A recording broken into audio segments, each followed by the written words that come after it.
My daughter-in-law jumped to her feet, pointed straight at my wife, and said, "Stand up and get out." That was how she opened her own birthday party. My wife arrived late. She was still recovering her steps, slow and unsteady. I thought the worst thing that night would be an awkward apology. I was wrong. There was no arguing, no chaos, just a cold, heavy silence. My son turned away, and only a few minutes later, the most important guests in the room did something that left the in-laws completely stunned. If you have made it this far into the story, subscribe to the channel so you do not miss what comes next, and leave a comment telling me where you are listening from. Now, come back with me, because what happened after that is what truly says everything. I did not react right away. At nearly 70, I had learned that silence is sometimes the only way to truly see a person. After that sentence, it was as if the air had been drained from the room. Yellow light reflected off crystal glasses, expensive dresses, carefully prepared smiles. Everything froze. My wife still gripped her wooden cane, her other hand trembling slightly. She did not understand why she had suddenly become the problem of the evening. Megan was never someone who demanded explanations. She lowered her head just a little, as if wondering whether she had actually done something wrong. I saw that moment. The moment when a woman who had spent her entire life teaching children kindness was suddenly forced to question her own worth in a room full of strangers. Mia sat back down almost immediately, as if she had only made a small reminder. She adjusted her dress, glanced around, waiting for approval. The Miller family sat across from me. They said nothing, but their eyes said enough. They were watching to see who had the right to decide whose value mattered in that room. I turned to look at my son. Ethan did not look at me. He checked his watch, a new habit I had noticed recently. Everything in his life now seemed measured in time and appearances. He let out a soft breath, as if this situation tired him more than it confused him. "Mom arrived 15 minutes late," he said evenly. "Mia is right. Your presence does not fit the atmosphere of the party." No one in the room objected, and it was that silence that made me understand this was not spontaneous. It had already been accepted, at least in their minds. I looked around the table. Old friends of mine were scattered among the guests. Some had worked with me for more than 30 years. Some I had helped through the hardest periods of their lives. They were not loud people, but I could see the change on their faces. Not anger, disappointment. Megan squeezed my hand gently. "Very gently," she whispered, almost without sound. "Maybe we should just go home, dear." That hurt more than any insult. Not because it was weak, but because it was familiar. All her life she had been used to stepping aside, keeping the peace, not troubling anyone. But that night I knew that if we stood up and left quietly, this would happen again. Not just to us. I stood up. I did not tap a glass. I did not raise my voice. I simply stood straight the way I had when making the hardest decisions of my life. I placed my hand on the back of my wife's chair and helped her stand. I did not look at Mia. I looked at Ethan. "I understand," I said. "If our presence is a problem, then we will not make anyone uncomfortable any longer." I thought someone might sigh with relief. But no, the silence remained. What happened next was not part of anyone's plan. An old friend of mine stood up, then another. No one said a word. They put on their coats, nodded to me and Megan. Chairs scraped, glasses left half full on the table. The Miller family began looking at one another, confused. Mia turned to her mother, then to Ethan. She forced a smile. For the first time that evening, she seemed to realize something was slipping out of her control. In less than 2 minutes, half the table was empty.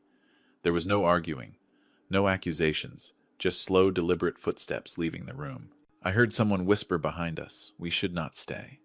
When Megan and I stepped outside, the cool New York evening air made her shiver slightly. I draped my coat over her shoulders. She said nothing, but I knew she was trying to stay composed. Behind us, the restaurant lights were still bright. That lavish birthday party continued, at least on the surface. But I knew that, from that moment on, something had cracked. Not our dignity, but the polished illusion they believed was untouchable. That night, as the car pulled away from Central Park, I did not think about revenge. I thought about only one thing. If my silence had made them this confident, then it was time for them to hear the truth. And the truth, when revealed at the right moment, always has its own way of closing doors that were once opened with arrogance. On the way home, Megan rested her head against the window, her eyes closed. I did not ask anything. There are moments when questions only make things heavier. The city kept moving outside, lights reflecting across her face, tired but resigned. The silence in the car was not uncomfortable. It felt like a necessary pause, before a person is forced to look back at a very long road. That night after Megan had fallen asleep, I sat alone in my small study. Old habits returned without effort. I opened a drawer and took out a folder I had not touched in years, not because I needed to prove anything. But after that evening, I needed to be sure I still remembered who I was, and how I had made it here. Ethan was not always like this. There was a time when he called me every weekend just to ask how to handle some small problem at work. When he decided to move to New York, I did not object. I simply did my part quietly, the way I had done for decades. The apartment in Manhattan did not appear by chance.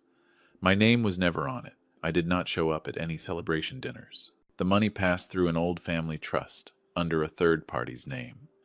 I chose that path because I believed that if my son did not feel directly indebted, he would live more freely. Looking back now, that may have been my first mistake. Mia's company was the same. The early plans were sent to me for advice. I gave very little input, but the initial capital was substantial. I believed that quiet support would help them focus on building something real instead of being consumed by the need to prove themselves to the world. Close to midnight, my phone vibrated softly. A message from my personal attorney. He was not someone who contacted me late, unless something truly mattered.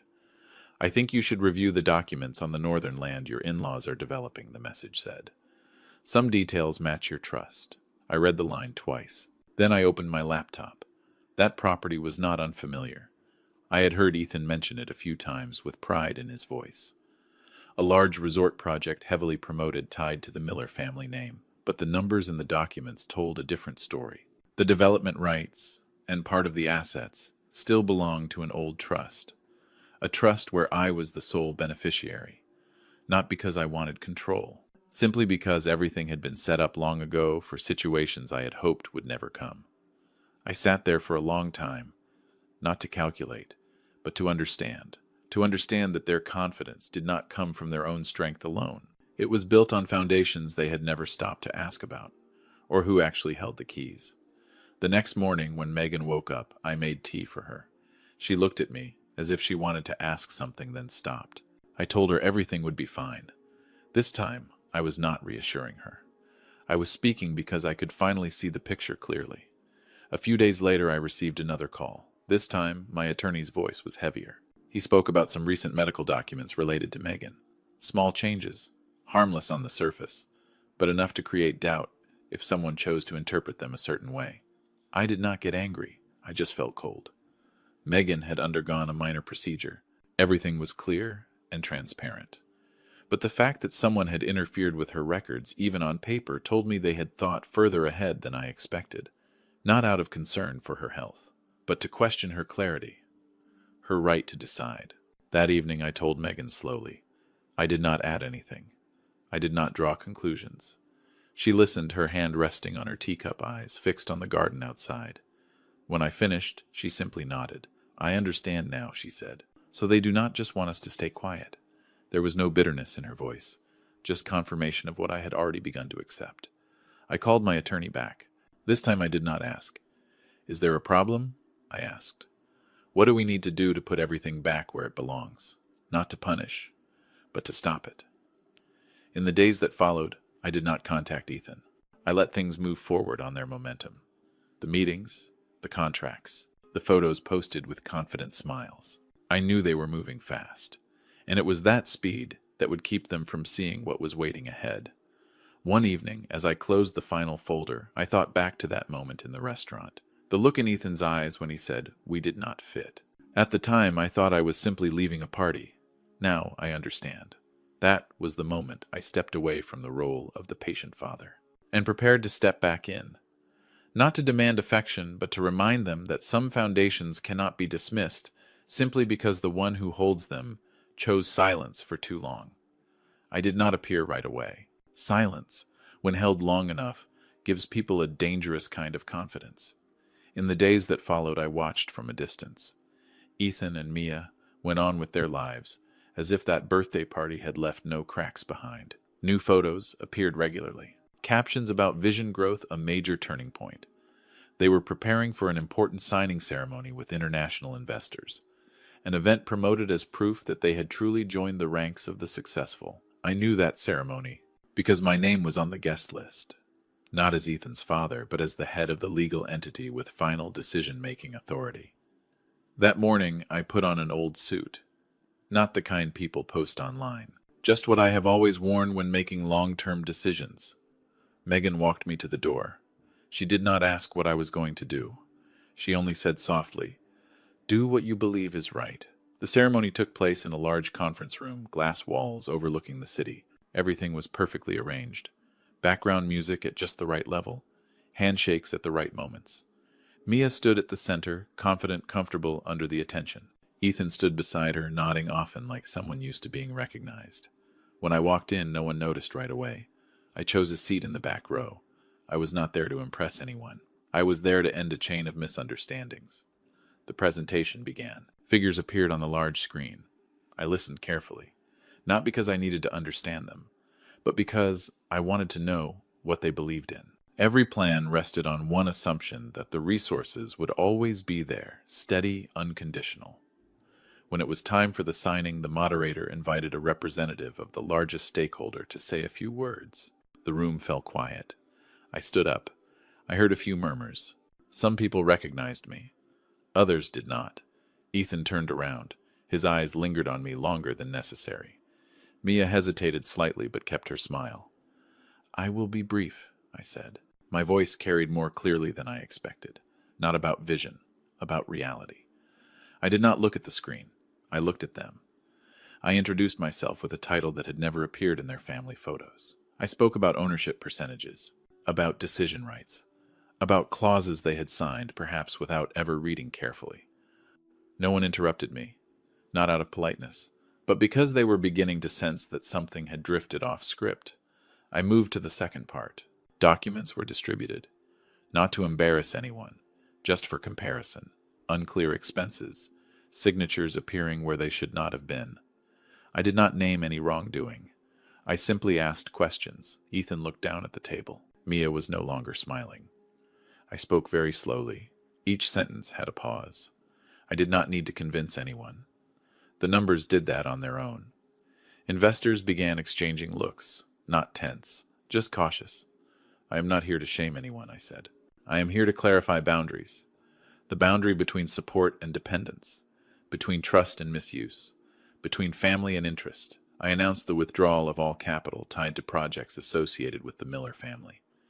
No raised voice, no threats, just a decision delivered like countless others I had made in my life. The room grew quiet in a different way. No excitement, no applause, just faces recalculating everything. Mia turned to Ethan. This time there was no confidence in her eyes, only a question. Ethan had no answer. I ended with one simple sentence. "When the foundation changes, everything built on it must be reconsidered." I sat down. I did not wait for reactions. I did not wait for explanations. The ceremony ended earlier than planned. Handshakes became hurried. Conversations were cut short. I left first while the room was still adjusting its breathing. Outside, the sky was overcast. I stood there for a moment, watching people pass by. There was no sense of victory. Only a quiet relief, like closing a door you had left open for far too long. That evening, Ethan called me. I did not answer, not because I did not want to talk, but because some things, if spoken too soon, become nothing more than excuses. I knew that from that moment on, the first pieces had begun to fall. Not loudly, not dramatically, just the natural consequence of a structure built on misunderstanding finally facing the true weight of itself. After that ceremony, I did not need to follow the news to know what was happening. Real change rarely shows up in headlines. It happens quietly, in calls that go unanswered, in meetings postponed without a new date, in the eyes of people who once rushed to greet you. Ethan called several times the following week. I let the phone ring until it went silent, not because I was angry, but because I knew that if I answered, then we would only talk about feelings. And feelings cannot fix what has been placed in the wrong position. Mia was different. She did not call. She sent messages, short, polished, exactly the way someone used to controlling appearances would write. At first, polite questions, then longer explanations. Finally, impatience disguised as reason. I did not reply to a single one. One rainy afternoon, while I was watering the plants in the yard, Megan stepped onto the porch and said, "They're at the door." I looked up. The familiar car was parked unevenly under the tree. Ethan stood there without a coat. Mia stood beside him, arms crossed. The rain was not heavy, but enough to make standing still uncomfortable. I did not rush. I turned off the hose and set it neatly aside. Some things lose their meaning if done too quickly. Megan looked at me waiting. I shook my head. She understood at once. She went back inside and closed the door softly, not to hide, but to keep this house the last quiet place we still had. I stood behind the glass door watching. Ethan knocked. Once, then again. I did not open it. Through the fogged glass I saw Mia say something. Ethan lowered his head. They stood there slowly, getting wet, no longer looking as composed as usual. I felt no satisfaction, only a quiet contrast between the way they once let my wife stand outside a dinner party and the way they were now standing outside a life they had assumed was guaranteed. Finally, I opened the door just a little, not to invite them in, just enough to speak. "What is it?" I asked. Ethan looked at me. His eyes were red. From the rain or from something else, I could not tell. He spoke quickly, as if afraid I would close the door again. He talked about misunderstandings, about pressure, about rushed decisions. Mia stood beside him, nodding often, adding a few carefully prepared apologies. I listened. I did not interrupt, but I did not respond right away. "When your mother and I were asked to leave, I said at last you did not see a problem. Now that things are no longer convenient, you come looking for us." I did not raise my voice. I simply stated what had happened. Mia opened her mouth, then stopped. Perhaps for the first time she realized that some doors cannot be opened with words. "I am not opening the door today," I said. "Not to punish anyone, but to give you time to think about what truly matters." I closed the door again. I did not lock it, but I did not open it further. They stood there a while longer. Then they left. No dramatic pleading. No promises. Just two figures disappearing into the rain. In the weeks that followed, everything moved quickly, quietly, but clearly. The Miller family began to struggle. Projects were put on hold. Assets once considered secure were suddenly reviewed again. No one called it a collapse, but everyone understood that a long stretch of smooth fortune had ended. The Manhattan apartment was no longer in Ethan's name. His work became fragile. Relationships that once felt close grew distant. No one spoke badly of him. They simply stopped being enthusiastic. And in the world Ethan lived in, indifference was sometimes heavier than rejection. Mia went silent on social media. The luxury photos appeared less often. The parties disappeared. I did not follow any of it, but people still talked, not out of curiosity, but because they too were learning the difference between image and reality. One morning, Megan and I sat at the small kitchen table. She asked a question I knew would come eventually. "Do you regret it?" she asked. I thought for a moment, then shook my head. I only regret staying silent for too long. I decided to do something I had considered before. Not to assert power, but to redefine it. I transferred all the assets, once intended for Ethan, into a new fund. A fund to support education and health care for the elderly. I named it after Megan. When I told her, she was surprised. Then she smiled. Not a proud smile, a relieved one, like something had finally been returned to where it belonged. "My name?" she asked. "Because you represent everything they failed to see," I said. I did not inform Ethan. I did not need to. Some decisions do not need to be understood right away. They only need to be made at the right time. And in that silence, I felt one thing very clearly. The price of arrogance is not material loss. It is the moment a person realizes that the true values were traded away long ago, just to secure a temporary place in rooms that were never meant to belong to them. After everything settled, our small house returned to its familiar rhythm. In the mornings, Megan made tea. I watered the plants. We did not talk about what had happened, but we both knew we had entered a different chapter. Quieter, without announcements, simply lighter. The fund in Megan's name began operating slowly. No grand ceremonies, no speeches, just documents signed where they belonged, brief phone calls, and quiet visits to senior care centers. Megan's name was not displayed on any plaque. She simply showed up, sat beside them, and listened. Watching her, I realized something simple. Respect does not come from a title. It comes from how a person shows up. We decided to leave the city, not to run away, but because it was time to choose a place that did not demand we prove anything. The small coastal town welcomed us with salty air and long afternoons. There, people greeted each other with eye contact, not questions about work or bank accounts. I repaired an old wooden house. Megan planted flowers. Everything moved slowly, exactly as we needed. Once, while I was repainting the fence, a neighbor stopped by and asked what I used to do. I answered briefly. I worked long enough. He smiled, nodded, and started talking about the weather. The conversation ended there. I felt at ease. Ethan called me after a few months. His voice was different, less rushed, less confident. He did not offer a long apology. He just said he was trying to put things back in order. I listened without interrupting. When he asked if I had any advice, I said the only thing I truly believed. Start with small things, and take responsibility all the way through. We did not set a meeting, not because I refused, but because some distances must be closed with action, not words. I believed that if Ethan truly changed, we would see it. No forcing required. Megan sent him a postcard. No reproach. Just a few lines about the sea, about the new flower beds. She always believed that kindness, when held properly, could open doors that logic never could. One evening we sat on the front steps watching the sun go down. Megan asked if I thought I had been too hard. I thought for a long time. Then I said I think I was on time. Not all justice needs noise. Some justice only needs order restored. I no longer think of that birthday party as a wound. It feels more like a marker. Because of it, I understood that prolonged silence can be mistaken for agreement, and respect, if not protected, will be taken lightly. From time to time, I receive thank you letters from people the fund has helped. The handwriting is unpolished but sincere. I do not reply to all of them. I keep them in a drawer as a reminder that the right decisions do not need an audience. Megan grows stronger every day. She walks farther. She laughs more. I feel the same, not because we won, but because we chose what was worth keeping. If there is one thing I would say to those listening to this story, it is this. Money can buy you a seat at expensive tables, but it can never buy respect or love within a family. Those are built over time. In how you treat people when no one is watching. In standing by each other when silence would be easier. And if you see your parents as a burden, pause for a moment. Look again. That quiet presence may be the foundation keeping your life from tipping over. I learned that lesson close to 70. I hope you do not have to wait that long.